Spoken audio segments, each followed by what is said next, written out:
ഒച്ചയും വിളിയും കേട്ടിട്ടാണ് വന്നത്. രാവിലെ എപ്പോഴാണ് ഈ ശബ്ദം കേട്ട്? 5:45 4:45 ഞാൻ എണീറ്റുണ്ട്. ആരാ കരയുന്ന ശബ്ദം? സഫിയത്താത്ത കരയുന്നതാണ് കേട്ടെ. അപ്പോൾ ഞാൻ വിളിക്കുകയും ചെയ്ത് എന്താന്ന്. അപ്പോൾ ഇങ്ങനെയാണ് ഞാൻ താത്ത എന്ന് പറയുന്നത് ഈ നസ്രിയന്റെ ഉമ്മയാണോ? ഉമ്മയുടെ ഉമ്മ അല്ലേ? അവരെ ഉപദ്രവിക്കാൻ ശ്രമിച്ചിട്ടുണ്ട് തോന്നുന്നുണ്ടല്ലേ? അവരെ ഉപദ്രവിക്കാൻ വന്നപ്പോഴാണ് ഇതുവരെ കണ്ടതെന്ന് തോന്നുന്നു. എനിക്ക് അറിയില്ല കറക്റ്റായിട്ട്. അങ്ങനെ പറയുന്നുണ്ട് പറയുന്നുണ്ടല്ലേ. എന്താ അവരെന്തെങ്കിലും ഭക്ഷണമൊക്കെ കഴിച്ചിട്ടില്ല? വെള്ളമൊന്നും വേണ്ടെന്നാ പറയുന്നത്. വിവരം കേട്ടിട്ട് വരുന്നതാണല്ലേ? അതെ അതെ.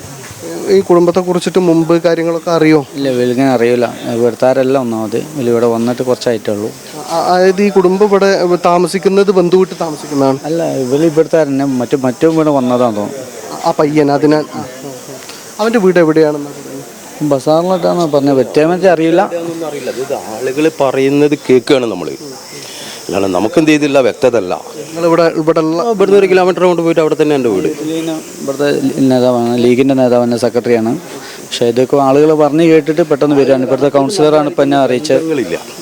ഇവരുടേതായിട്ടുള്ള ഇതിലിങ്ങനെ ജീവിച്ചു പോകുക എന്നുള്ളതാണ്.